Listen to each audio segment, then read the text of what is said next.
televisions from 6:30 p.m. for a reverting journey into the heart of politics, where we dissect issues shaping our society. With every government and introduction of new policies, businesses of all kinds and sizes seize the opportunity to evolve and redefine themselves. Business Point on Global Television is where we follow the money and put the facts and figures right in front of you. Watch Business Point every Monday through Friday at 11 a.m. as Kikelamo Okeri tracks all the latest developments across critical sectors. Business Point, this is business. In an ever-busy world, the increasing challenge of keeping track of health matters can be extremely demanding. Follow the latest health tips and trends on Health Guide on Global Television on Tuesday at 3 p.m. Health Guide on Global Television. Put your health first. Are you a food lover? Do you care about your health and nutrition?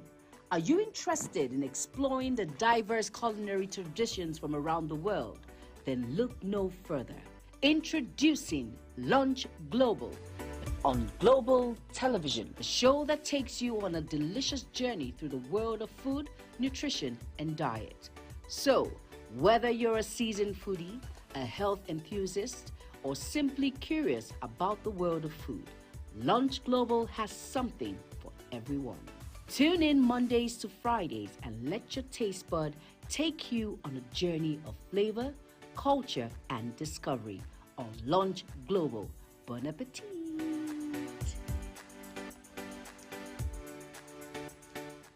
Time check. It's midday. Then it's Midday Discourse. Midday Discourse is a program that covers trending local and international news, current issues, and human-related topics.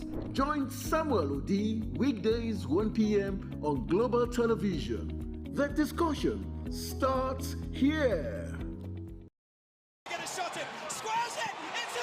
It's time for sports' biggest moments on Global Television. The headlines, scores, breaking news, and commentaries on sporty events. Talking with the biggest players, strikers, and about the slam dunks and goals, stunning saves, near misses, and upsets. Let's talk about the greatest home runs, comebacks, knockdowns, and victories. Talk sports with the king of sports, Anthony Momodou. Weekdays, 10 a.m. Don't miss out.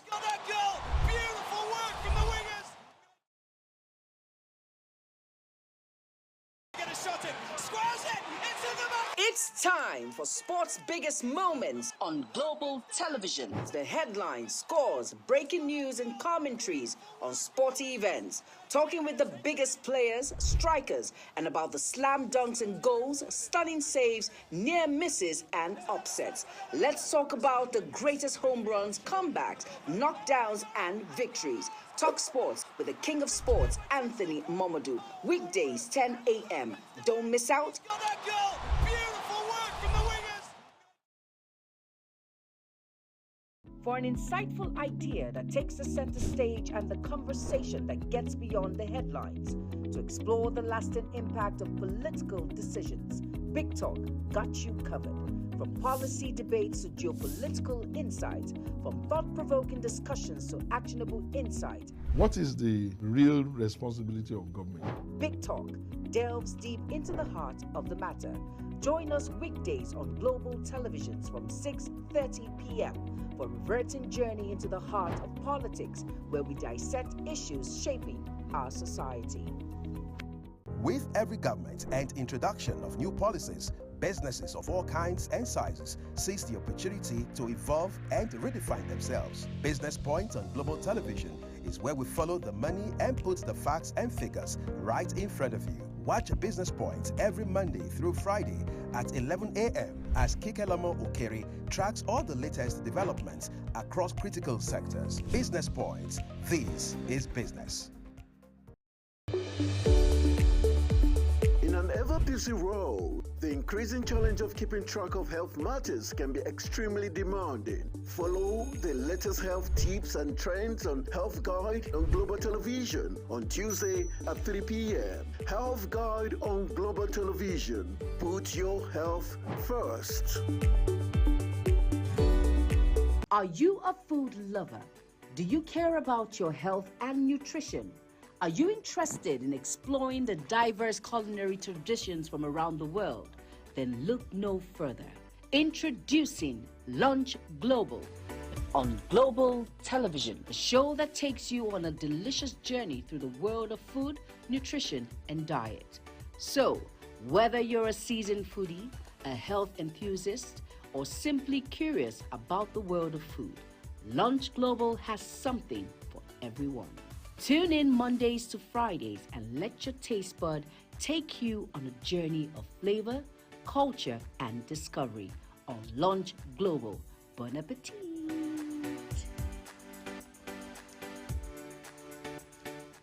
Time check. It's midday. Then it's midday discuss.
Thank you for staying with us, everyone. It's time to take a look at the papers for you, and Queen will open that up for us. Yes, on the front page of the papers, the first paper we have here is the Vanguard newspaper. And on the front page, we have experts. The big story says, experts see danger around minimum wage battle. On top of the nameplates, we have airfares, prices skyrocket, distort travel plans. How Jonathan wife orders forced Wike on Rivers. And then we have how our agric revolution is delivering dividends by Governor Makinde. Financial crisis. Discos paid 21.9 billion naira for 235 billion naira worth of grid electricity. On the issue of minimum wage, where we have experts see danger around the battle, the writer there says, President, NAS will determine our next action. Labour, according to Labour, alleges conspiracy between governor, and then we have ITUC writes Akpabio for labeling strike as act of economic sabotage. Governors, senators, reps should also earn 62,000 naira minimum wage, according to Mbaka. This is accredited to Mbaka. And then basic education, why UBE Act must be reviewed. Senate, UBEC boss, and others. Obi mocks INEC. South Africa elections didn't experience glitches. Gunmen abduct 30 passengers in Nasarawa as bandits attack Catholic Church in Kaduna and abduct priests. I think that's the last story we have on the front page of the Vanguard newspaper. We also need to take a look at the Blueprint newspaper for you. That's our next part called the Blueprint newspaper. We begin with a story above the nameplate of it. It reads, Oyetola promises efficient inland water transportation. That's the Minister of Blue Economy there talking. But then we have some headlines underneath it. NACON secures release of 7 Nigerian pilgrims in Saudi. Policy inconsistency, Naira pressures, threats to our economy. Okay, that's according to Rwani, a renowned economist. A bit of sports on the front page of the Blueprint newspaper. World Cup qualifiers. Super Eagles seek first win against Benin in Abidjan. The Star story says, refuse to join us, get killed. Terrorist gang threatens Niger youth. Slay 20 locals unable to access farms. Troops neutralize 10 in Kaduna community Abia forests. Nigerian economy to hit 1.85 trillion naira. Inflation decelerated to 14%. That's according to IMF. But they say that target is for 2029. That's by 2029, Nigerian economy will hit $1.85 trillion. In the meantime, the Tinubu government is working on a $1 trillion economy mark. But whatever happens between both, it's a win for Nigeria. At least we get the economy off the ground, as it were.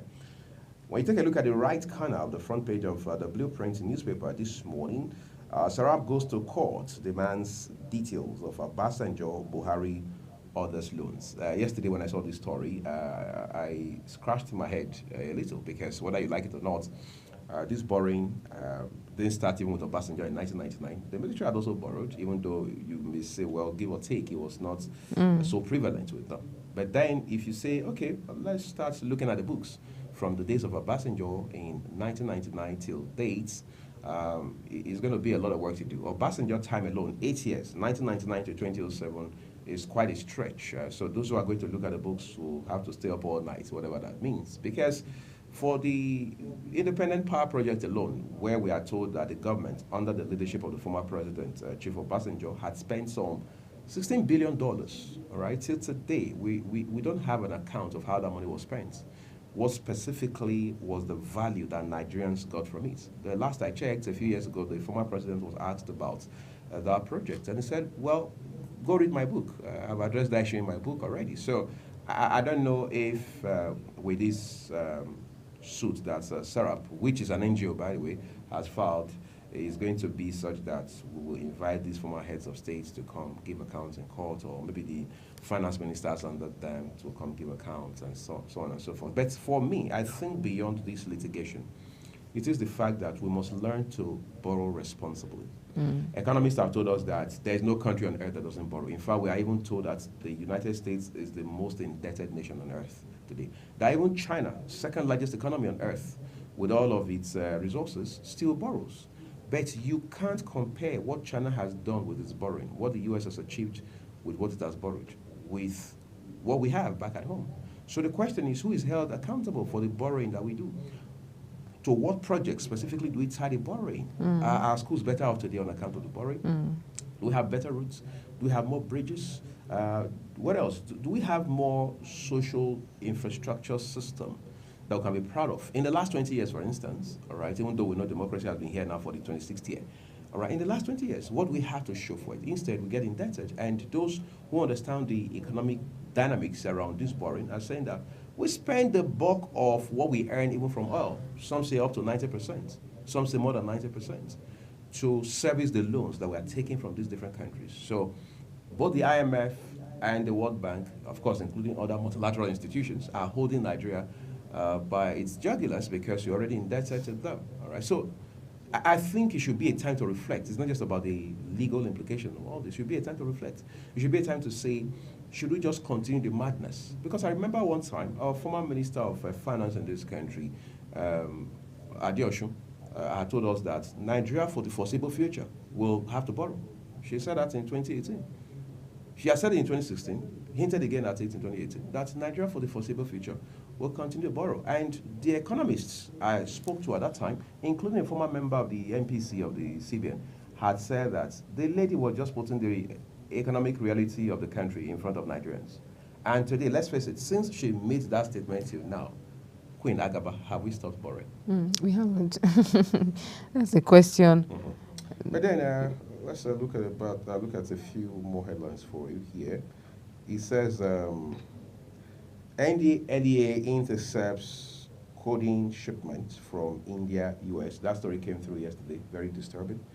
KTSG net 4 billion naira IGRO in Q1 2024. That's the Katsina State government.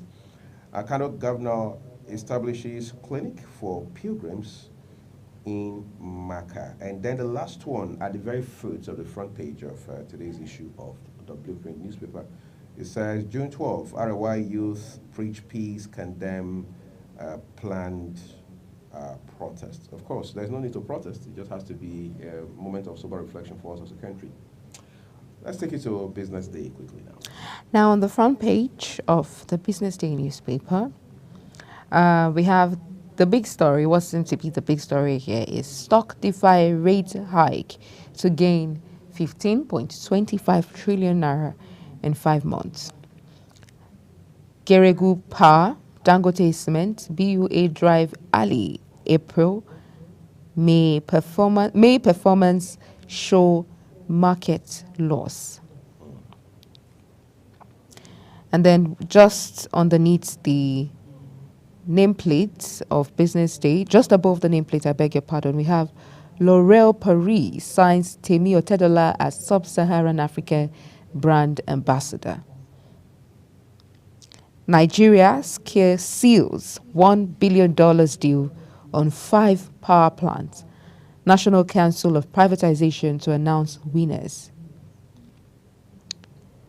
Owando joins NNPC, a Frexim Bank crude oil deal with 550 million naira. That should be dollars. $50 million, I beg your pardon. From access to sterling, see banks' new lending rates after CBN hike. That's all we have.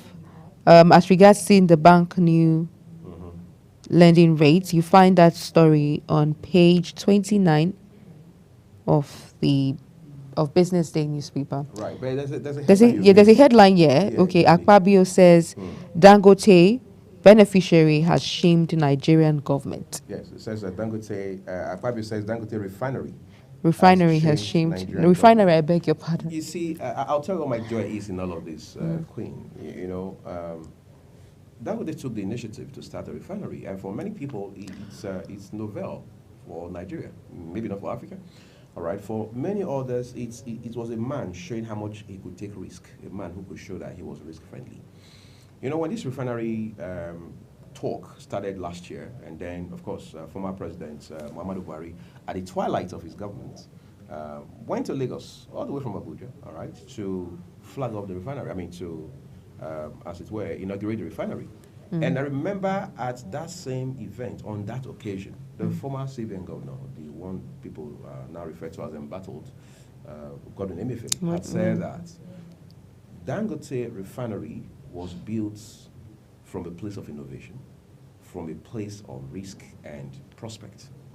And then he said something very incisive, that 70% of the loan that the CBN supported that facility with had been paid. In other words, if it cost 5,000 naira, or let's say if it cost 1,000 naira to build that refinery, for the purpose of this conversation, it means that Dangote had paid up 700 naira already, which is commendable. This was a refinery that had not even gotten off the ground.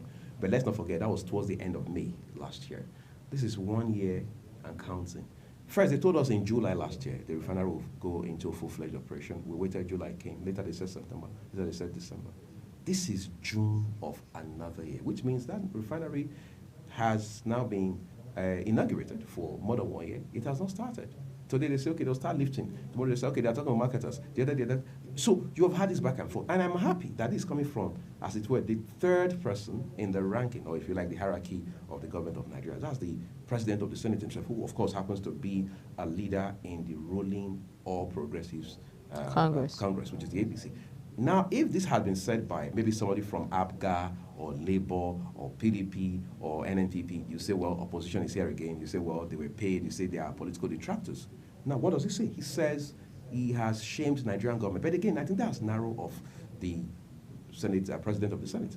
He has not shamed Nigerian government. He has shamed Nigerians. It doesn't always have to be about the government. He has shamed Nigerians because, when you came up, people said, well, since government has refused to, or has become unable to fix the 4 refineries we have in Nigeria, 2 in Port Harcourt, 1 in Warri, and the other one in Kaduna. Well, maybe this is some relief maybe this is some alternative, whatever it means, but even that hasn't worked.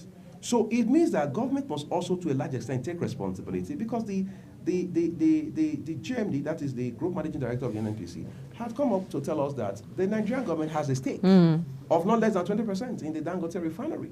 So it means that Nigeria's stake is it's part of the Dangote refinery. So Mr. Akpabio needs to understand that he has not shamed Only the government. He has shamed Nigerians, part of which the government is. So the government is a part of Nigeria. But politicians want to make it look like Nigerians are part of the government. I mean, they are inside the government. It's not so. The government is subsumed in the people, because the people in government came from amongst the citizens. But I think, Queen, this is very instructive, right? Yeah, it is. But shouldn't And stop us that's from turning to our next a paper, big point which is of call. the Daily Sun for this morning.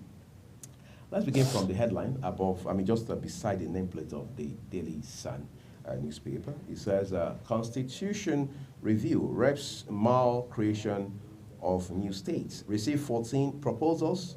Lawmakers groups demand Olu, Okun, Katagum, Ibadan states. All right, so we see more states coming, no doubt about that. But this conversation has been a long time coming. Minimum wage, Labour adamant on 250,000 naira, says Tinubu's response will determine next steps. So, Mr. President, Labour says they are waiting for you to lend your voice to this, not by proxy. War against drugs. NDLEA intercepts codeine shipment from India to US, UK in ladies' hair. 5 dead as 3-story building collapses in Abia. Building collapse, again, is a tough conversation to have, but we must have it. CBN retrenchments. Northern Group threatens to shut down Nigeria over unjust exercise. ASU shifts proposed strike, mandates branches to mobilize members. Queen, I'm sure you're listening to that. Nigeria's trade surplus rises to 6.52 trillion naira in Q1. That's according to the National Bureau of Statistics. Tinubu appoints 39-year-old Madueke DG, National Council on Climate Change. Open grazing. NEF calls for establishment of National Pastoralist Commission. That's the Northern Elders Forum there, calling for establishment of National Pastoralist Commission. IPOB disowns alleged referendum plan in Southeast. And then at the foot of the Daily Sun, Israeli-Gaza crisis. FG calls for urgent global action to de-escalate conflicts. All right, we understand more countries are now joining Palestinian side against Israel because of what they now call the massacre against Palestinians, particularly in Gaza. And of course, in the last few weeks, that has also extended to the city of Rafah. All right, let's take you to the Daily Trust this morning real quick. Yes, on the front page, big story there seems to be governors spend billions on cars for lawmakers. And the writer there says it's misplacement of priorities. Activists, CSOs are saying that it's misplacement of priorities. And they were talking about prioritizing local content, supporting local content, so that there will be no dollarization of Nigeria's economy. This is one of it. If we can have governors factor in the Nigerian market into their spendings, into their dealings. Right. For example, what we have here is that governors spend billions of cars for lawmakers. These cars, first of all, we're talking about minimum wage right now. Right. Before we even talk about supporting local content, these cars are foreign-made cars. They are not locally manufactured cars that they're spending billions of dollars. So it circles back. It doesn't circle back to Nigeria's economy. It doesn't add anything to us. We are instead enriching the foreign markets. That's not even the case. The case now is that billions of dollars are spent on cars for lawmakers at the expense of the Nigerian workers. Let me put it that way. Because we're talking about the allowances that these people have, the allowances that ministers have. They have poverty allowance, hardship allowance, I beg your pardon, wardrobe allowances, and all of those very... allowance, then allowances for their aides. Absolutely. And then we are still at the point where we're discussing 60,000 naira for minimum wage. What happens to us cutting down the cost of governance? we're talking about Nigerians have, like I said, I've always reiterated, Nigerians have had to adjust following hard times, harsh economy. We no longer eat foreign foods as we would, like the foreign rice. Everybody has adapted to, owning and taking the local rice, and that's a plus for us because we are now modifying it, and it is a plus for Nigeria's economy. Cool and fine. But why can't our lawmakers cut down too on expenses? Why do they have these very enormous allowances? And then we're discussing 60,000 naira minimum wage for a Nigerian worker. And factor back to them spending billions of dollars on cars. These cars are foreign-made cars. This economy, we're talking about not having to dollarize Nigeria's economy. How can we do that when we're not supporting our own local content, locally manufactured cars, locally manufactured brands like Innocin, Nord, and the rest? I think that it's high time that our leaders, our government, policymakers, especially lawmakers like this, would look right and prioritize, the right things. This is just me saying because it pinches hard that we're spending billions for lawmakers and we're talking 60,000 naira for minimum wage. Our priorities are. And then we have troops neutralize 5 bandits, seize arms in Kaduna. I saved Tinubu's political career, Atiku replies Shetima. Nigeria records 6.5 trillion naira foreign trade surplus. Northern elders ask federal government to create pastoralist commission. 2 Kwara pilgrims die in Saudi Arabia. War on Gaza, Nigeria backs Biden's ceasefire proposal. That seems to be all that we have on the front page of Daily Trust. So we're turning to the first news now. Let's turn to first news quickly and see the big stories for you. All right, just beside the nameplate of it is a picture of President Tinubu and former Vice President Atiku Abubakar there having what some person might call a laugh. Maybe they exchanged pleasantries. But the headline says, Tinubu immensely benefited from my goodwill, Atiku replies Shetima. The Star story reads, amidst military claims of victory, ISWAP holds public meetings in Borno. The writer says, recruiting new members, proposing separate Islamic country. Minimum wage, Father Mbaka calls for equity, says governors and lawmakers should earn 62K. Well, that's a strand in the conversation now. Joint security operation busts May 1 million kidnapper syndicates in Abuja.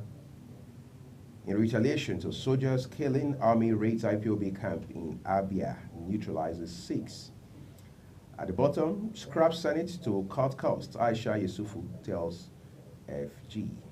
Well, we'll see how that turns out. But we'll walk us through the leadership newspaper quickly.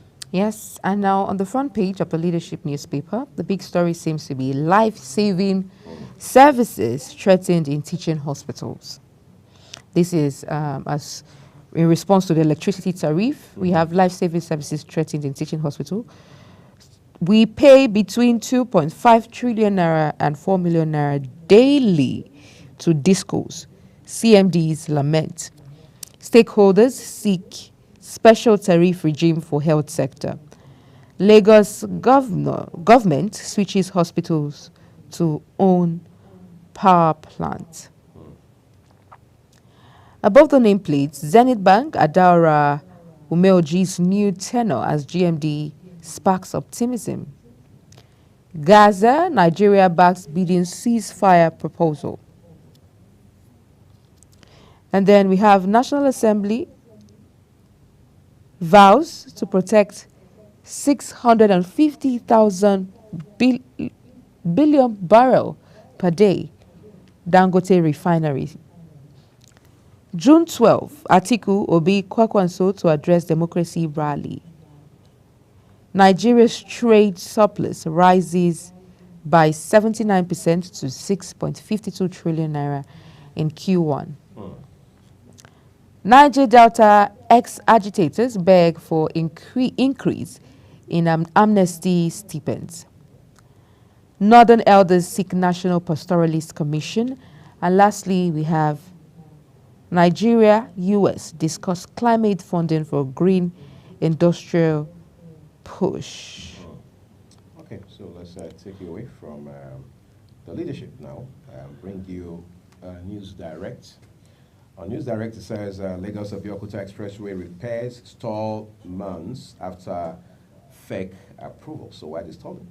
The writer reads, angry commuters, motorists, others demand immediate action as road conditions worsen.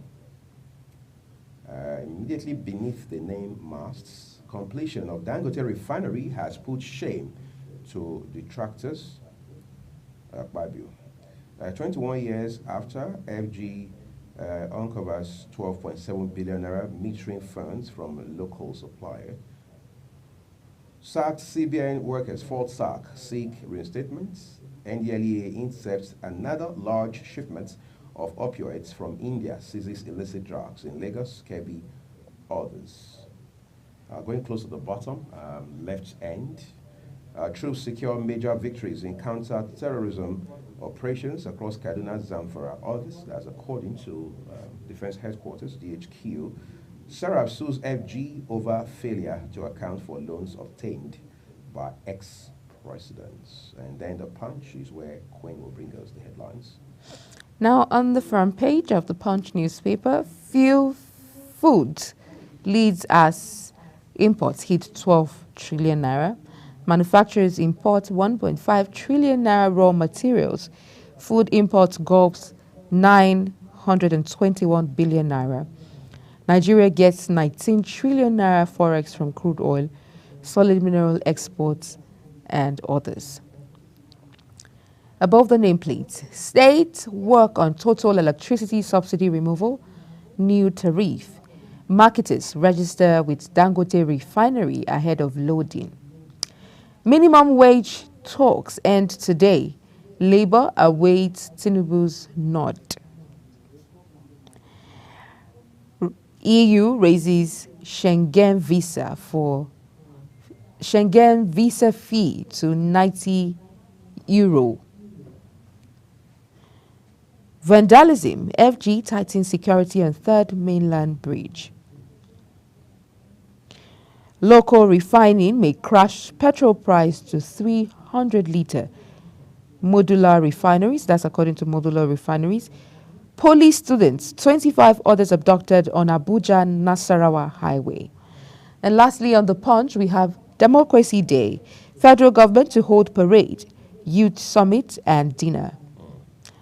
That's all we have on the front page of the Punch newspaper. Our next point of call will be the Daily Times. Right. Okay. So Daily Times about the nameplate says Tinubu approves mandate for special presidential envoy on climate action. We understand that 39-year-old Madueke has been appointed to lead that commission as the Nigerian Climate Change Commission, NCCC.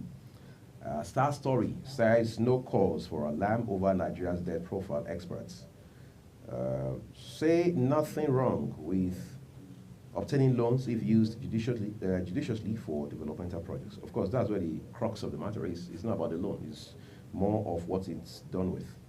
Tinubu actually benefited from Atiku's goodwill aid, says Shatima Guft.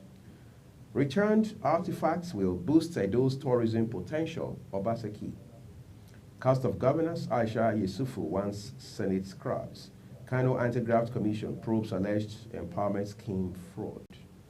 And that's the much we have from the Daily Times, but then we have the Guardian for you as well. Not many stories on the Daily Times, but the Guardian looks a bit more loaded. A bit more loaded. Right. On the front page of the Guardian newspaper, we have economy in throes of credit squeeze. This is rising cost of borrowing. Economy in throes of credit squeeze sheds 7.1 trillion naira in 3 months. You find that story on page 6. And then we have a graphics of interest rates and banks recapitalization there. And Lagos AG asks court to discontinue 1.35 billion naira AFCC case. Northern elders fought lawmakers offer solution to open grazing. Customs generates 1.9 billion naira in 90 days from vehicle regularization. ILO conference may stall minimum wage talks as leaders jet out of country. Exports. Naira depreciation pushed Nigeria's trade surplus to 6.5 trillion naira. Kano declares emergency on education, says 4.7 million pupils sit on bare floor. Coalition tells Obi to accept 2023 election outcome. These are the stories we have on the front page of the Guardian newspaper. So it brings us to this day. All right, on this day, right above the nameplate of it, it says Oando announces $550 million participation in NNPCL's crude oil-backed project Gazelle. Okay, let's take it down a little for you. Tinubu approves new leadership for National Council on Climate Change. Nigeria, 7 other nations demand immediate halts of arms supply to Israel. Africa's most populous country backs Biden's ceasefire proposal. Israeli forces rescue 4 hostages in Gaza. Bagudu, 62,000 naira recommended wage in national interest based on economic realities. With 2 riders there, governors say compelling states to pay may lead to 40% retrenchments. Disclose only 10 subnational governments can afford new salary structure. Okay, we know it was going to come down to this conversation about, okay, well, if you're going to force us to pay, we don't have a choice. We have to cut down the workforce. That's the only way we can pay. And it's like being between the devil and the Red blue sea, that sort of thing. But, well, it is what it is now. Let's turn to our last paper, Nigerian Tribune, for you. On the front page of the Nigerian Tribune, anti-open grazing bill. Miyetti Allah Pandef Ohaneze in fresh role. Rider says lawyers insist on proposed law. Farmers' herders crisis threat to corporate existence of Nigeria. Oh, I'll take that again. Farmers' herders crisis threat to corporate existence of Nigeria. And then we have Amotekun commander wants outfit upgraded to state police. Kwara female pilgrim committed suicide in Medina, according to Saudi authorities. Declining investment in telecom sector may affect remote banking services, according to the FDC. Above the nameplate, we have Atiku tackles Shetima over claim on enjoying Tinubu's goodwill. NDLEA arrests Nigerian 19 others with illicit drugs. Police, DSS, guards brigade raid. May 1 million bandits hide out in Kaduna, Abuja. Soldiers killing. Army raids IPOB's camp in Abia, kills 6. Rising transportation costs causing surge of commodity prices in marketplace, according to experts. These are the stories we have on the front page of the Nigerian Tribune, and which obviously takes us to the end of our newspaper review. We brought you the highlights from the front pages of the newspaper. And so we'll take a quick break now, and when we return, we'll have conversations with our guests around Nigeria's democracy. Do stay with us.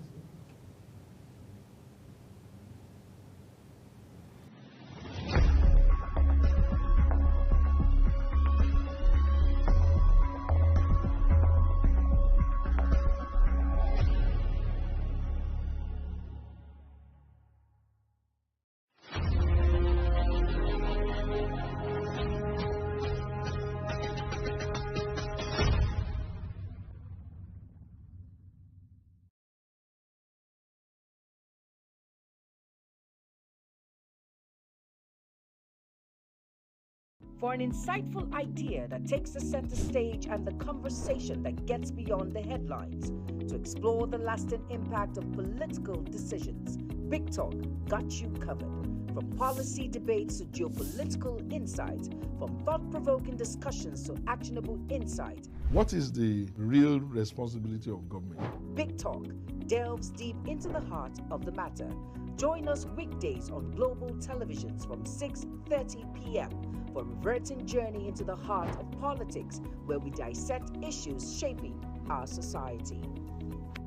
With every government and introduction of new policies, businesses of all kinds and sizes seize the opportunity to evolve and redefine themselves. Business Point on Global Television is where we follow the money and put the facts and figures right in front of you. Watch Business Point every Monday through Friday at 11 a.m. as Kikelamo Okeri tracks all the latest developments across critical sectors. Business Point, this is business.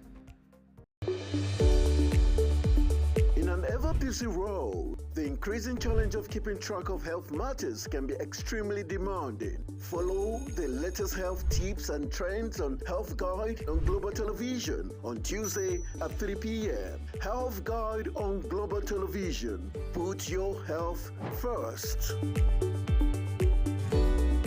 Are you a food lover? Do you care about your health and nutrition? Are you interested in exploring the diverse culinary traditions from around the world? Then look no further. Introducing Lunch Global on Global Television, a show that takes you on a delicious journey through the world of food, nutrition, and diet. So, whether you're a seasoned foodie, a health enthusiast, or simply curious about the world of food, Lunch Global has something for everyone. Tune in Mondays to Fridays and let your taste bud take you on a journey of flavor, culture, and discovery on Lunch Global. Bon appetit!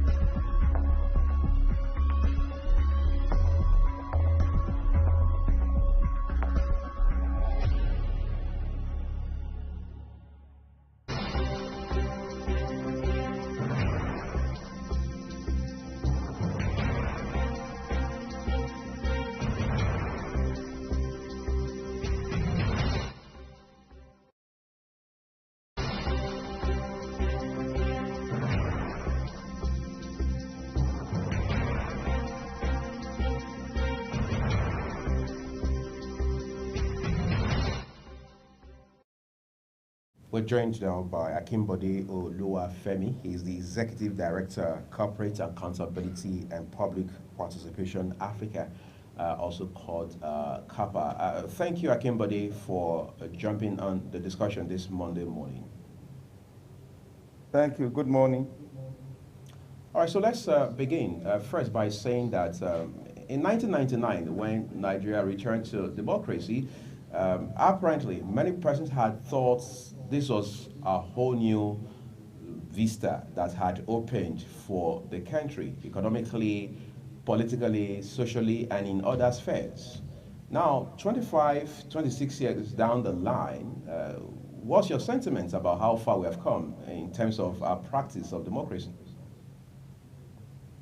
Well, thank you very much. So when you look at democratic government, there are some pillars that you might want to evaluate progress on, and that includes rule of law, whether we are able to conduct free and fair election, because that's actually what democracy itself is laid on, the ability of people to freely elect their leaders, the protection of human rights, and of course, the separation of power, since we practice what is called the presidential republic in a federative system. And don't forget that when the agitation for democratic rule during the military regime, these were the core issues that people at that time were looking for. And then there is actually no democracy when there is no development. So you look at the people themselves, how are they faring? First, let's look at rule of law. Since we're looking at the past 25 years, you find out that that in itself has not been fully complied with. You see government itself flouting court injunctions. You you find citizens being detained without due process. Recently, you've seen journalists being hounded for posting stories and the rest of them. So I will not say that we've done so well in that regard. Yeah, we might say it's a little bit different from when we have the military, when there were no, rights at all. But we've done this. We've been 25 years down the road, and these are still happening as of today. Election, our ability to conduct free, transparent, credible election. Yes, we have conducted elections, changed governments, but some of those issues that we've had since the beginning of democracy in this country persists. Electoral violence, intimidation, voters apathy. I think the last election we had 26% of voters turnout. In 2014, it was 43%. In 2019, it was about 34%. And so you see a downward trend in terms of voters' participation, active popular participation in that democratic process. And you begin to ask yourself questions. Are people losing interest in electing their leaders? What are the factors responsible for this? Without people freely, being able to elect their leaders, we can't say democracy has taken roots in this country. And of course, I mentioned the issue of human rights and how people are being hounded here and there. Separation of powers, judiciary, the executive, and how in some cases, state assembly, even some people even think that National Assembly kowtow to the to the executive. These structures are there to protect our democratic institutions so that there won't be abuse. Yes, we are 25 years down the road, but I think we're still far away from where we're supposed to be.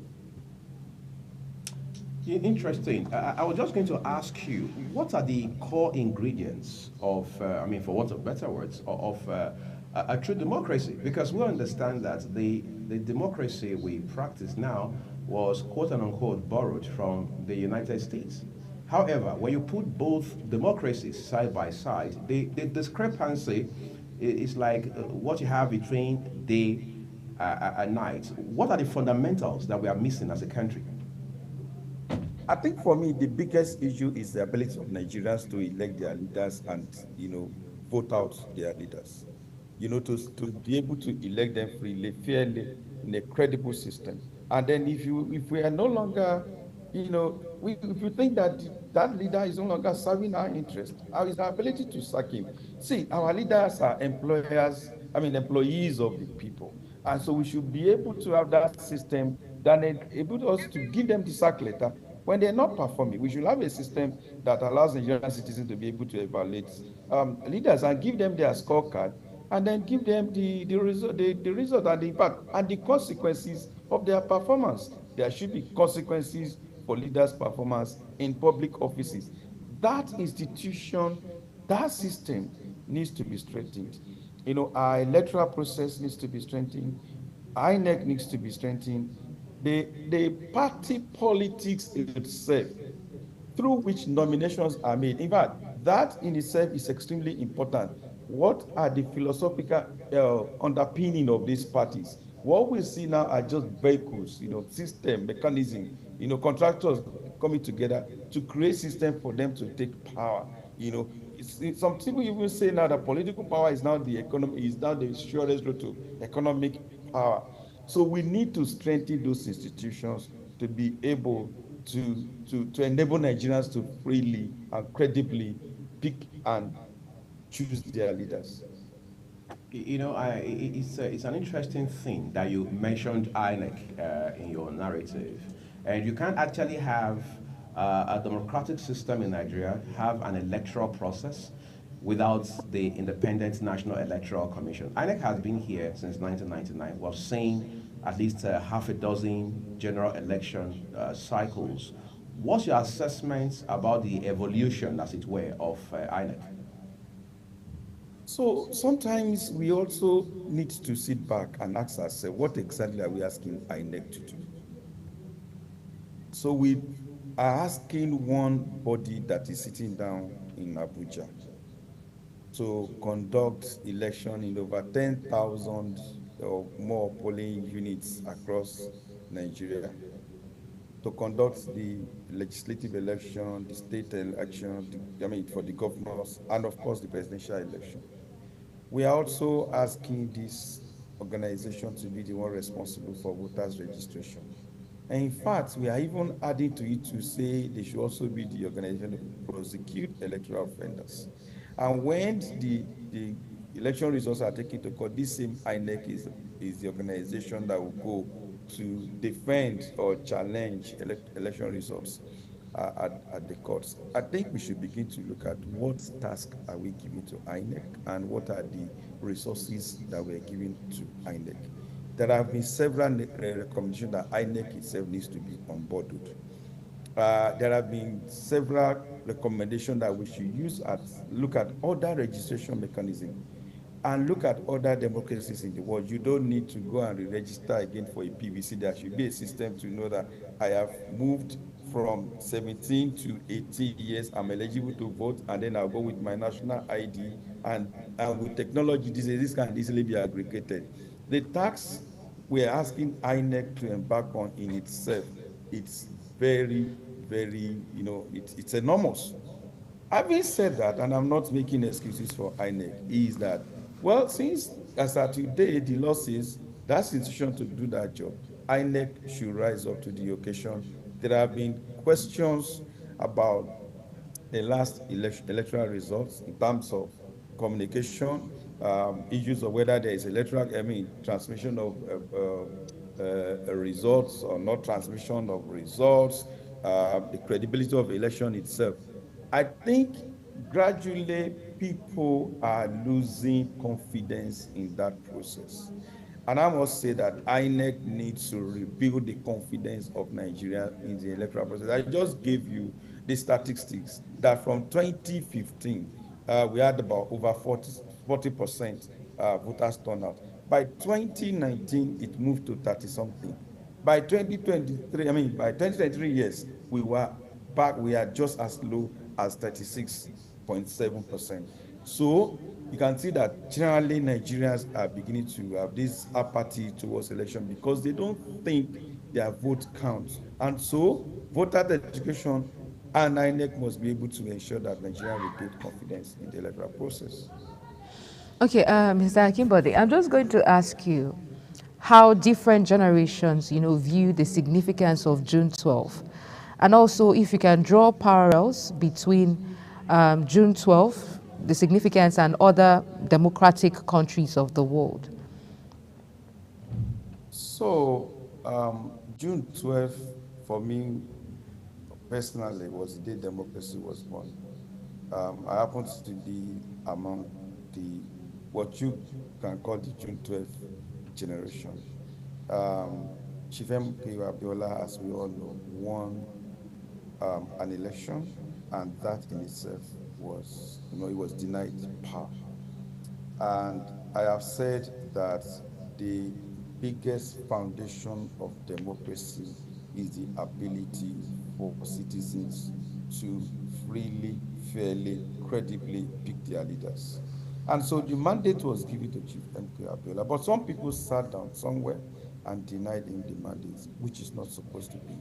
And that led to years of agitation, of protests, a series of civil action and the rest of them.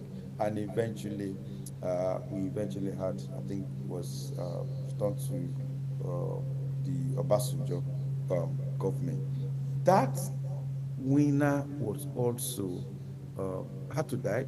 Some of us would prefer to say killed or murdered in very controversial circumstances. And we had a military regime that was, after pro-democracy activists, journalists were killed, journalists were bombed, people were thrown into jail, Even the when Chief Abiola's wife was killed at motorway in Lagos, this is a significant or remain a significant moment for every believer of democracy in Nigeria. And I personally think that it was commendable that that day is being recognized in our national history as a real democracy day in Nigeria.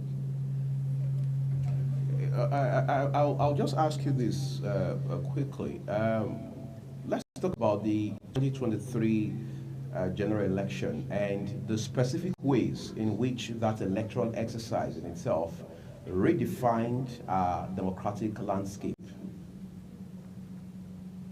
So one thing we should not forget was that 2020, the lead up to 2023 election itself created a momentum, a huge momentum of, Nigeria's consciousness in the electoral system, in which more people went to register with the hope that their votes will count.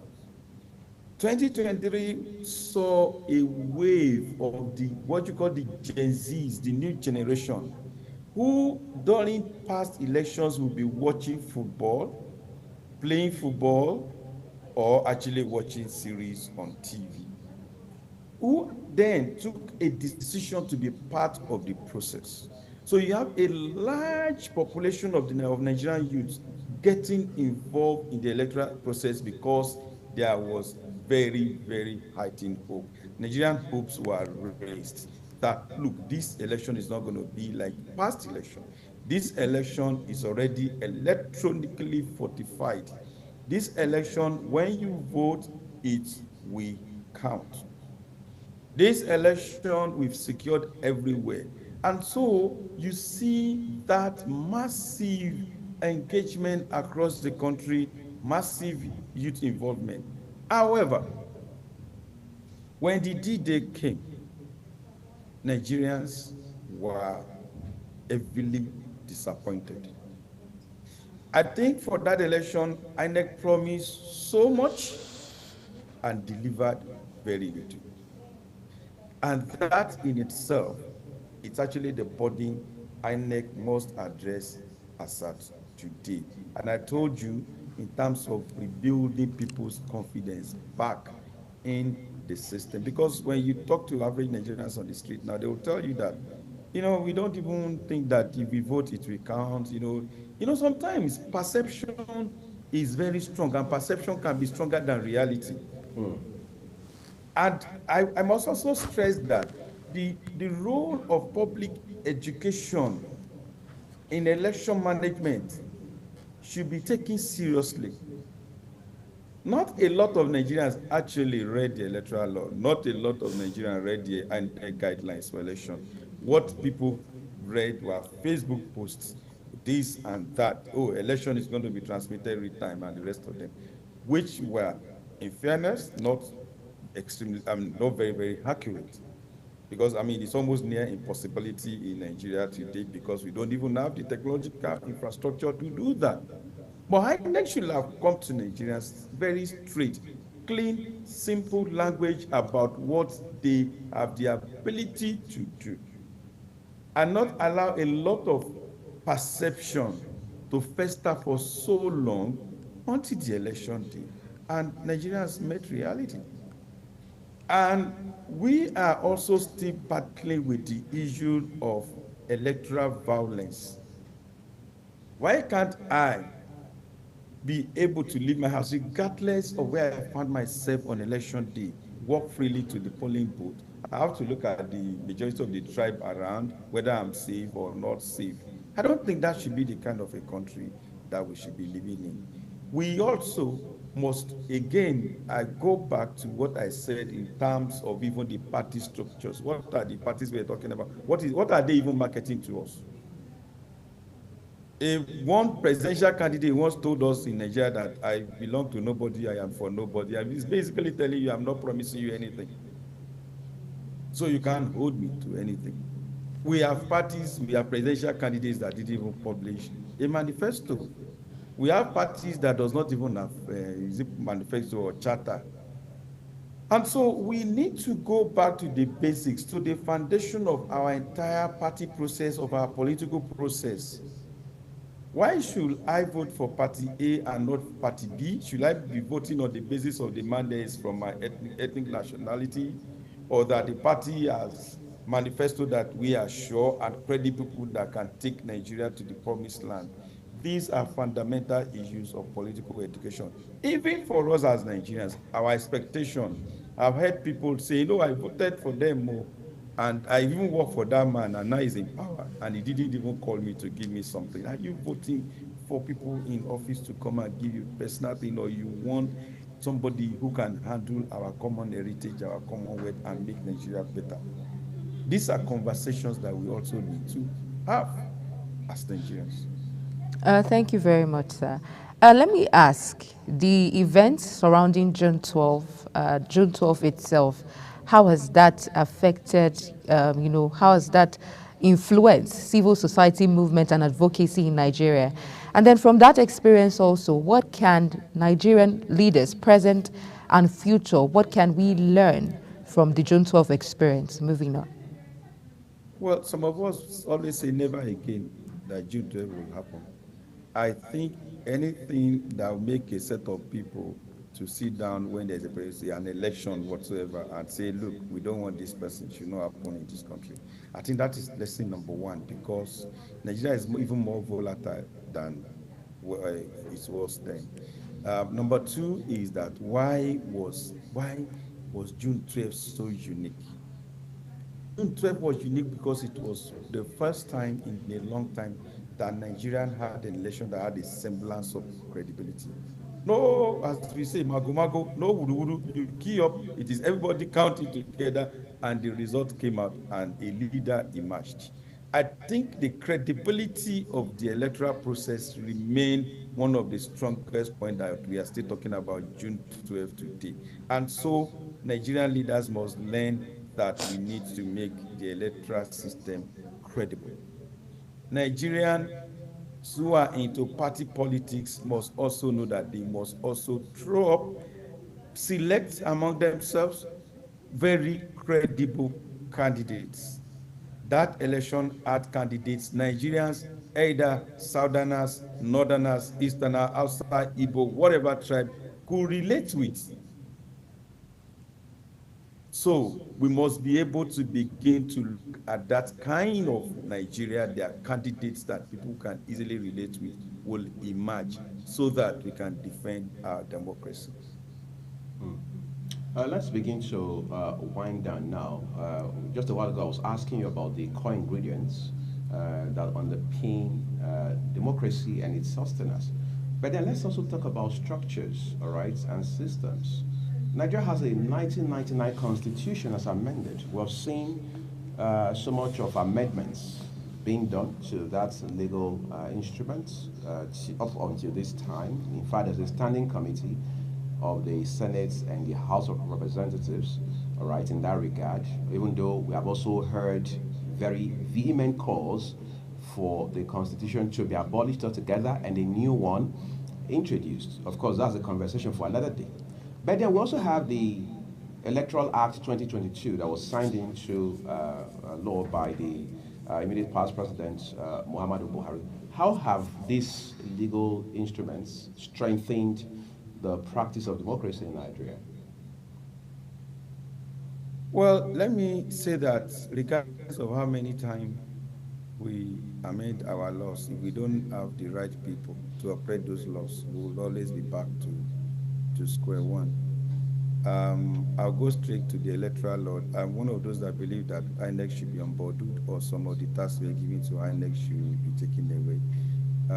We are giving too much to that institution, and we're expecting too much. I think things like voters registration can be handled.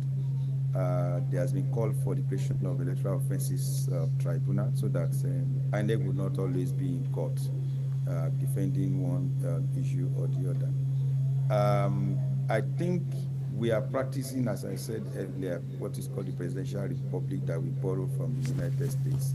So we borrowed a system from the United States, and we don't want to practice that to the letter. What's in issues like, the federal system of government. If we are going to be a federal, we're going to run federal structure, we should run a federal structure. There is also the fiscal federalism issue. Those are issues that we need to look at.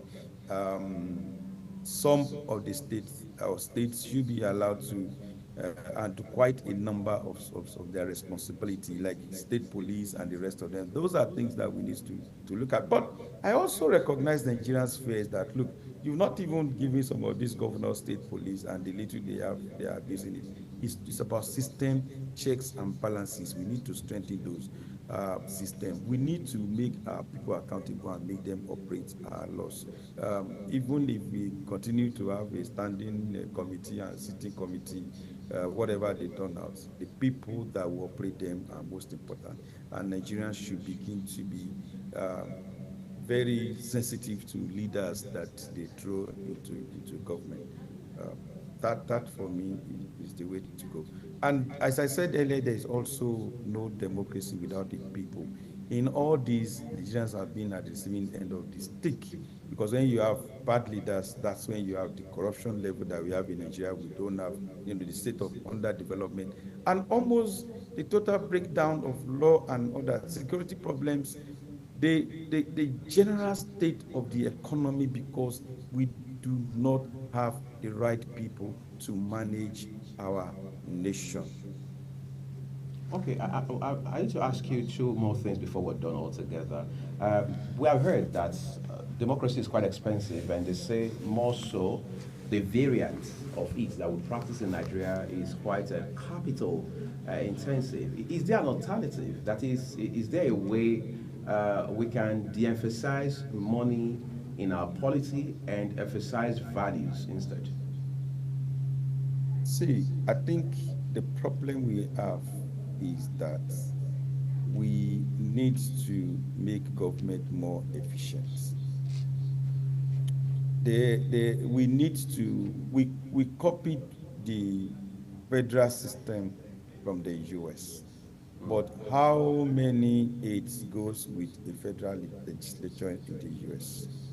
How many, has the US ever sat down to ask how many ministers are in the US government? With as large an economy as they are. Why must we have, is it 2 ministers from every state? The minister will have special assistant, the special assistant will have the special assistant with special assistant. These are what they need. We just need to cut down on some of these, I don't know, the political offices. Can you imagine a governor one time actually announced 2,000 special assistants in one state? I don't really think the problem is the structure. Yeah, I think it is the practice. Is it the way these I don't want to. This crop of leaders has turned executive power into something else. I think that is what we need to sit down to find a way to say, look, if you are a minister, you are only entitled to 1 assistant, and we have to be genuine in cutting down the cost of government. That's just what I think we need to do. On a final note, political parties are integral to the growth and sustenance of democracy. As of today, we keep hearing that political parties in Nigeria do not have ideology, so it's as if the only distinguishing elements amongst the parties themselves are the colors of their logo and then the flags and so on and so forth. But at the root of it all, how can we make political parties be more intentional about the way they throw up candidates? Because most times what you have is the leader of the party, in a manner of speaking, owns the party. So how do we start fixing our polity and our politics from the political party standpoint? Well, this is democracy about pluralism, but even it's becoming very difficult now to even identify logos and symbols and colors. I think they ran out of logos and symbols. What is very clear is that we need political parties with ideologies. There are no ideologies. We need political parties with mandates. You cannot even differentiate between what this A is saying and what this B is saying. During the Awolowo, all those up to Shagari era, you know what what UPN was for and what MPN was for, and I think it was NRC then was for. Now today, there are no ideologies. They're just people that come together as friends. Let's form political party. Maybe you have office in this state and that state, and then that is it. So they are more or less like merchants that sit down together and they want to use parties as vehicles of just grabbing power. Some of them will say, even let us have the power first before we know what to do with it. It shouldn't be like that. They should come and sell things to the people. And honestly, until Nigerians ourselves begin to get involved in party politics, this also will not change. So we need mass political education so that people, in those days, Nigerians were getting involved in party not because they will get elected or they want to get anything, but because of the ideology of those parties that they believe in. That is what can also help our democracy. Many thanks, Mr. Akinbode. Thank you. Your contributions are truly valued. This is where we'll wrap up the conversation here. Please have a beautiful day ahead. Thank you for your time with us. Thank you so much. And so we'll take a quick break now. When we return, the conversations continues around topical issues here in Nigeria. Do stay with us. We'll be right back.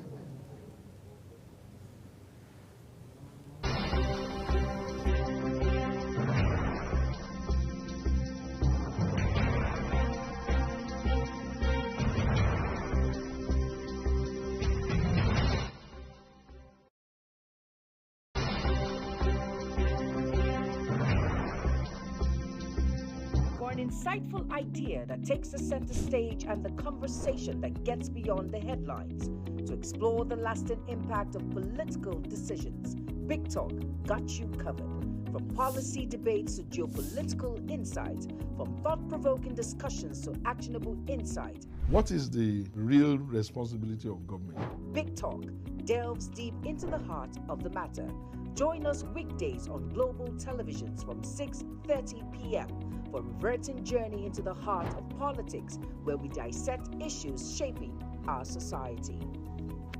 With every government and introduction of new policies, businesses of all kinds and sizes seize the opportunity to evolve and redefine themselves. Business Point on global television is where we follow the money and put the facts and figures right in front of you. Watch Business Point every Monday through Friday at 11 a.m. as Kikelamo Okeri tracks all the latest developments across critical sectors. Business Point. This is business.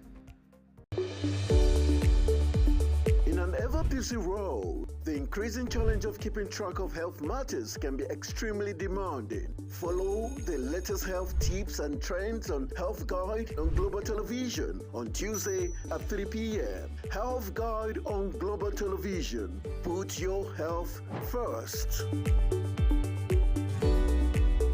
Are you a food lover? Do you care about your health and nutrition? Are you interested in exploring the diverse culinary traditions from around the world? Then look no further. Introducing Lunch Global on Global Television, a show that takes you on a delicious journey through the world of food, nutrition, and diet. So, whether you're a seasoned foodie, a health enthusiast, or simply curious about the world of food, Lunch Global has something for everyone. Tune in Mondays to Fridays and let your taste bud take you on a journey of flavor, culture, and discovery on Lunch Global. Bon appetit!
It's time to get our second conversation on the road for you this morning, but then again, still focused on the Democracy Day commemoration, and it's significant for this country and her citizen. I'm joined by Dominic Ogaku. He's a public commentator and public politician. Thank you, Dominic, for coming on. Thank you so much, Mr. Uye. Great. I want us to look at what they call dividends of democracy. Nigeria has done at least 25 straight years, 25 uninterrupted years of democracy. Are we seeing those dividends yet? Well, it's a mixed bag, but like you've noted, the fact that we've been able to transit from one democratic dispensation to another, that in itself is a huge dividend. It tells you that democracy, after all, is a journey. It's not a destination. It's a journey, and like every other journey, there are bumps, there are smooth roads, there are hiccups, there are the different things that are associated with a journey. And so, as a matter of fact, that for itself is a huge achievement for our democracy as a nation. Has that journey been worth it when you look at all of the challenges that we have had to confront? Well, whether it's worth it is a different thing altogether. And that boils down to the driver, people who at every point in time has been able to carry us through this journey, the drivers, the conductors, and even the passengers themselves. And even the state of the vehicle. These are all elements that have actually made the journey, that will determine whether the journey is smooth or whether it's worth it. So these are, and all of them, they are very mutually inclusive. One should not be dissociated from the other, can't separate them. They are all ingredients that makes up a very good sail. You need all of them to be maximally functional for you to actually give credence or to be able to actually say whether the journey is worth it. You know, it's interesting. Every time we talk about democracy and governance, our attention almost always turns 100% to governments and politicians, whether elected or appointed. Let's talk about the role of citizens in a democratic process like ours. Definitely. Citizens' accountability, citizens' action in a democracy is almost more than even that of the leaders. Because like the saying goes, you get the kind of leaders you deserve. Because the recruitment system is actually from the class of the citizens. It is the citizens that becomes leaders and vice versa. The leaders end up becoming citizens, citizens end up becoming leaders. So where you have a citizenship that is marred by unpatriotism, that is marred by corruption, that is marred by illiteracy, that is marred by poor educational system, that is actually given to not well prepared for leadership, then you can be sure that the leadership recruitment process or the leaders at the end of the day might also be as well. You cannot, it's garbage in, garbage out. It's garbage in, it's a process of garbage in, garbage out. So the citizens must consciously first understand that they are the ones who will migrate to become leaders. And so as a citizen, what is your role? How do you perceive yourself? Do you see yourself as somebody who can lead? Do you feel you have the requisite credentials? Are you impeccable? Do you feel that if you are given a role because leadership is not just about a positional leadership. It has to do with leadership 360. Like what's this popular author who say, Johnson Maxwell, 247. So you have to look at leadership round the clock. How do you lead in your family as the smallest unit? As a member of that family, how do you conduct yourself? How do you go about your daily responsibilities? What is your take on being responsible? So these are issues that I feel that the Nigerian citizens should begin to be aware of, because sometimes you see people appear at the place of leadership accidentally, and when it now comes on, then that's when they begin to prepare for leadership. Whereas leadership is supposed to be a process where you consciously, intentionally begin to prepare yourself for a responsibility to look after others. Because everything actually rises and falls on leadership. So you see, the Nigerian citizen must be aware, first, that it is citizens that become leaders. It's citizens that become leaders. Sometimes we feel that leaders are made from Mars, or leaders just fall on us like a bag of cherry. That's not the situation here. It is we that becomes leaders. And you see, the Nigerian scenario is such a way that our recruitment process has been fully bastardized by monetary policy, by influence, undue influence, by those who are privileged to have access to the system. You know, so we already have from inception challenges, so that when you come and you don't have money, but you have what it takes to deliver on leadership, you are now denied that privilege of giving your contribution to national development. And we have to begin to rethink. I like what is going on right now, that the federal government has taken the state government to court and saying that they must over local government autonomy. Right. That will infuse a new life, a new lease into our leadership recruitment process. Because leadership at the grassroots has totally been bastardized because of the inexistence of local government administration. We need that to really have people who can grow from the ranks, and who would have a passion, so that at the local level, they'll be able to test the waters.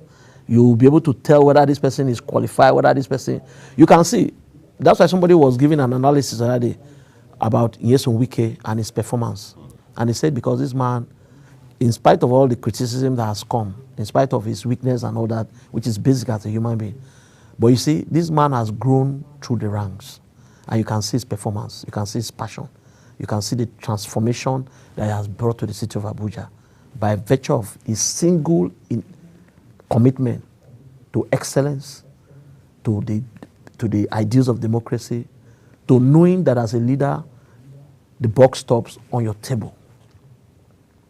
So for me, we have to rejig and begin to think totally with the way we recruit leaders into especially politics in this instance. You're very active in the civil society space, obviously. Let's talk about how much civil society as an entity has also shaped democratic experience in the last 25 years.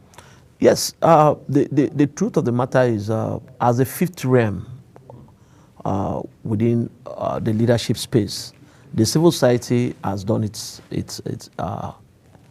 done so much. Has done so much. I must tell you. You see, I read a commentary recently, and one of it is that the civil society, without the civil society, top 10 would have been a reality. Under Obasanjo? Under Obasanjo. It was the civil society who raised that observation and held the National Assembly to ransom and said this must not sail through. But some senators took credit for that some years ago. It doesn't mean. But without the civil, it's just like a lot of credit that goes to even a lot of agencies, even the Economic and Financial Crime Commission, the ICPC and the rest of them. Most of these issues are generated by the civil society. It's the civil society that brings them to that consciousness. That is very true.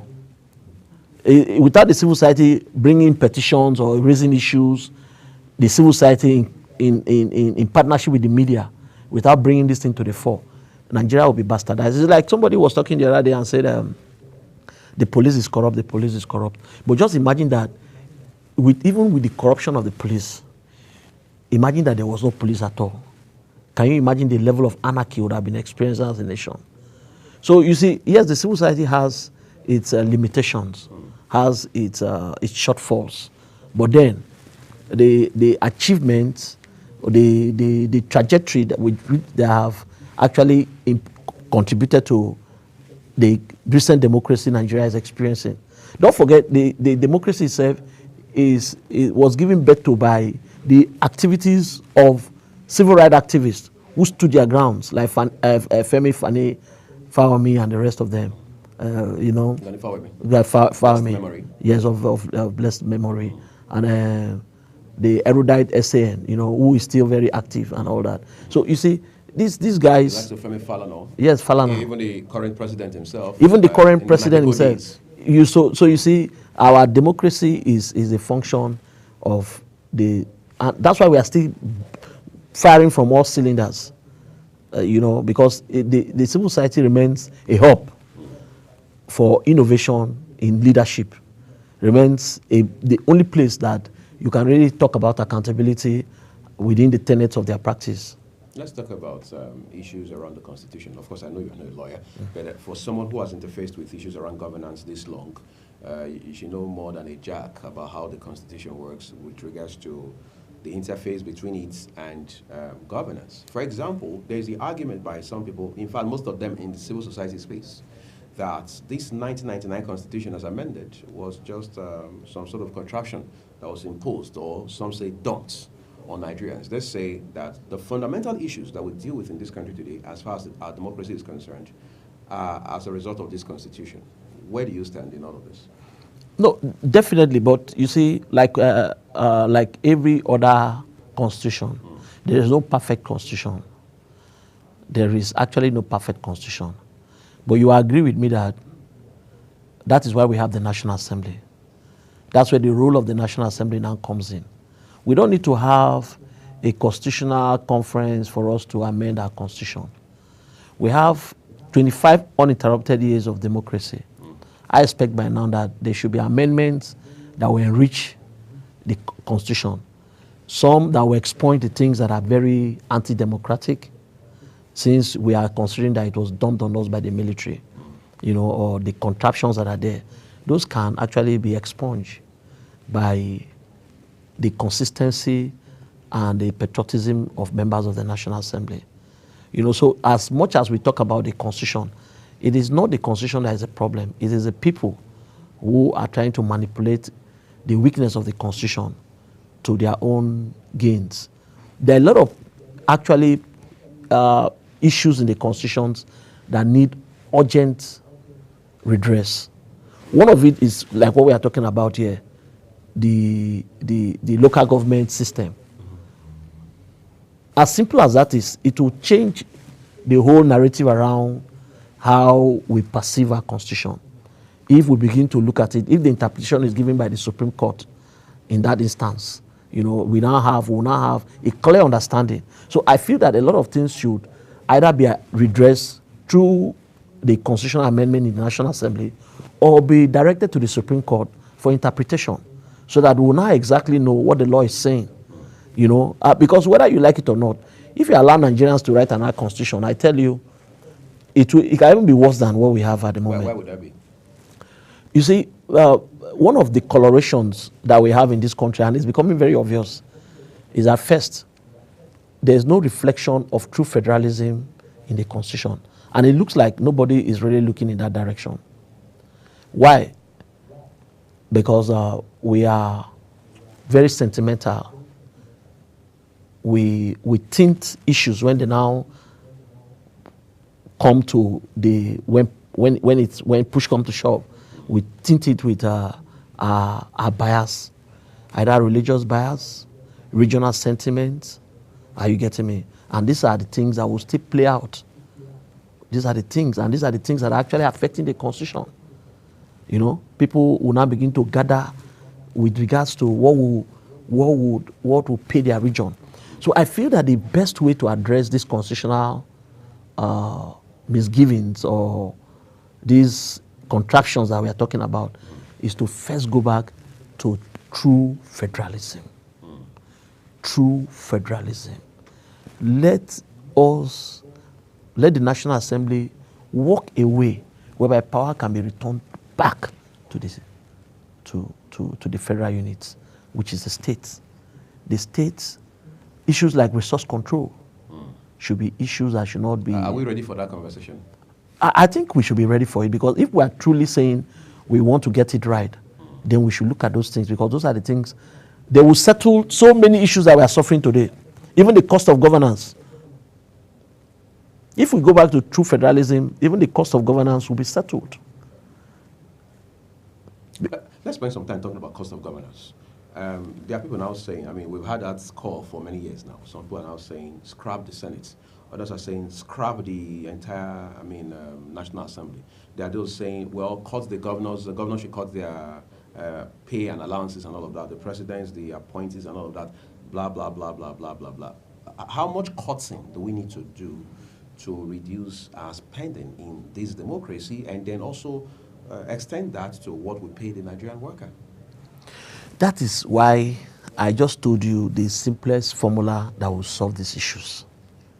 Because as long as the governors are coming cap in hand to the federal government to collect what they think is their due, and some are even manipulating the process based on their relationship with those in powers, I feel that if the states will now be spending, because you cannot spend what you don't have. Right. If the states will now be in control of their resources, are you getting me? They will be more accountable. And then they will now think of areas where they can generate resources, so that it will be based on, it's like you now who runs a family. Will you begin to come and, will you spend what you don't have? But yet they know that at the end of the month, they will definitely come to big brother federal government to pay their liabilities, to even pay for what they cannot generate. So you see, that is even what is affecting the discussion around salaries and minimum wage and the rest of it, or living wage as the case may be. So I feel that the easiest way to solve the issue of cost of governance first will be going back to resource control, to true federalism, to let the states generate their resources like it's done in other climes.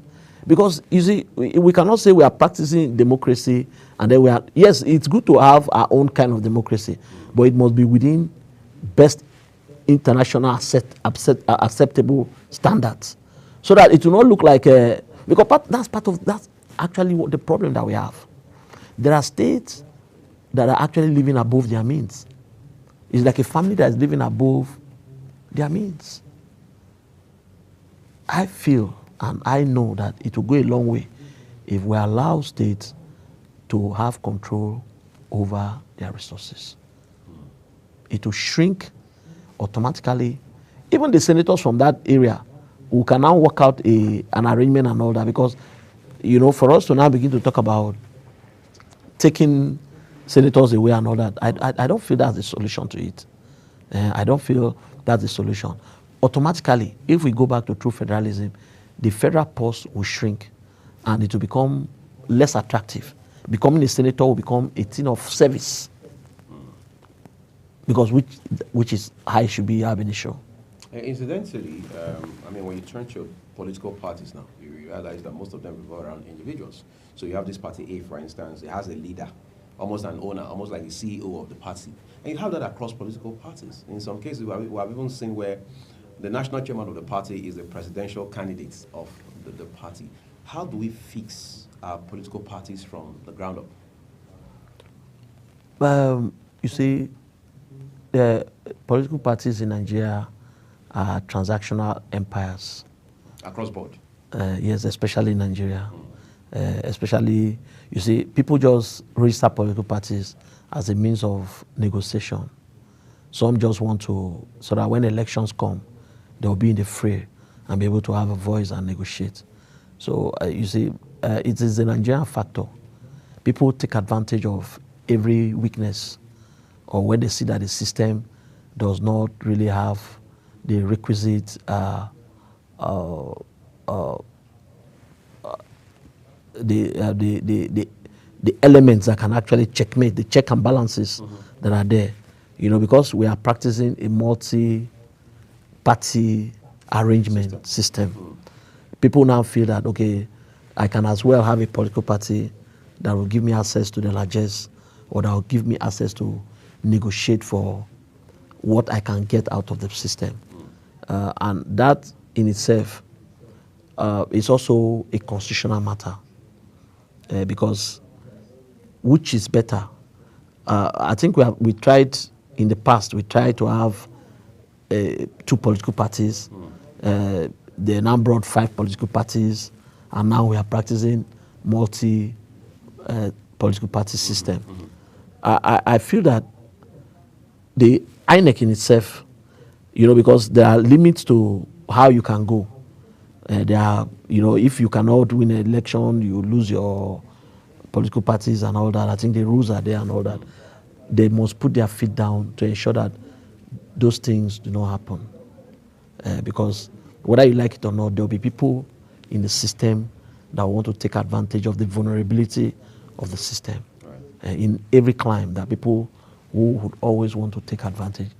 But like in Nigeria, most people are very business conscious, and so when it's time for politics, people try to keep from different areas how to make best use of the lapses that are involved. Okay, on a final note, we hear that there's supposed to be a threshold, like a benchmark for election spending. So if you're running for president, there's a certain amount, limits to which you're supposed to spend. Same thing for the governor, and so on and so forth.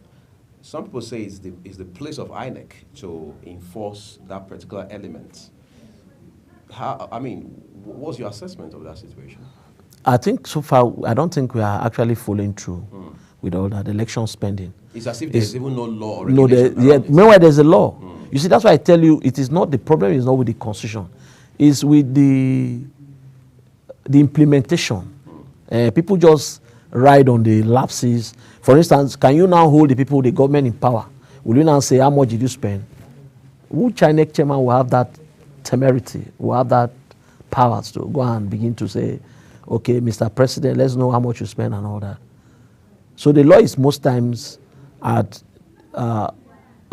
at the mercy of those in power. It's actually at their mercy. Because the law is there, that you must not spend to a certain amount. But here in Nigeria, you see people running for as simple as a state house election, and they're telling you they spend $500 million. They tell you they have spent this. Is that what it should be? So, you see, so for us, these institutions, for them to work maximally, we must have people who can dare even those who have put them in power. Because most times, you see, once you've been appointed, you can't rock the boat. You can't turn around and begin to query you can't try that. You'll be fired. And there's no protection for you as a public servant. You are at the mercy of those who have appointed you into that position. And these are some of the things that have affected the performance of most public institutions in Nigeria. Interesting.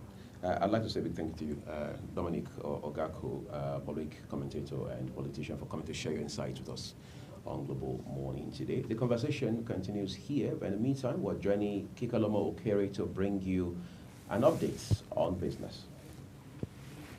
Hello and welcome to Business Reports on Global Morning. 9 publicly listed commercial banks paid a sum of 166.4 billion naira as deposit insurance premium to Nigerian Deposit Insurance Corporation in 2023, a 29.3% increase compared to the 128.7 billion naira recorded in the previous year. This is following a 69.9% surge in total bank deposit, which rose from 49.59 trillion naira in 2022 to 84.29 trillion naira in the review year. Hence, the amount paid as a deposit insurance premium by the 9 banks under consideration represents about 0.197% of total deposit, in contrast to 0.26% in 2022. This is according to data extracted from the audited financial statement of the bank as published on Nigerian Exchange. Owing to the importance of the financial service sector involving public fund, there is need for buffers to protect public fund in case of bank failure or liquidation, hence the need for deposit insurance. Deposit insurance is one of many layers put in place to protect public fund and ensure the stability of banking sector. Some other include the Bank Resolution Fund and the AMCON Sinking Fund. Deposit insurance premium is a statutory payment by deposit-taking bank that ensures that NDIC is an insurer guarantee the payment of deposits up to the maximum limits in accordance with its statute in the event of failure of an insured financial institution. The World Bank has mandated the hiring of security consultants to address passive insecurity issues affecting $1.2 billion loan project in Nigeria. The Adolescent Girl Initiative for Learning and Empowerment project aimed to improve secondary education opportunity among girls in target areas but faces significant challenges due to security concern. Initially approved in July 2020 with a loan amount of $500 million, the project received an additional financing approval of $700 million in September 2023, bringing the total project funding to $1.2 billion. According to the implementation status, the results report for the project from the World Bank. However, only 49% of the initial financing has been disbursed, and nothing has been disbursed from the additional financing as the project faces delay in the implementation. In the 1 year between May 2023 and April 2024, exchange rate gain as a constituent of the monthly FAC allocation stood at 4.23 trillion naira. This represents around 20% of the total FAC allocation to the three tiers of government during the period. This is according to the recent report from the Agora policy stating that the exchange rate as a constituent of FAC allocation rose from 1.32% between 2019 and April 2023 to the current figure. Between May 2023 and April 2024, the total FAC allocation distributed to the three tiers of government stood at 20.99 trillion naira.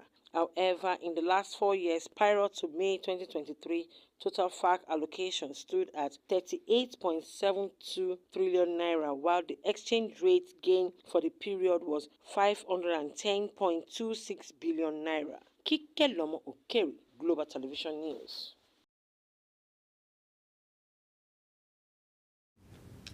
Thank you, Kike Lomo, for that wrap-up of business.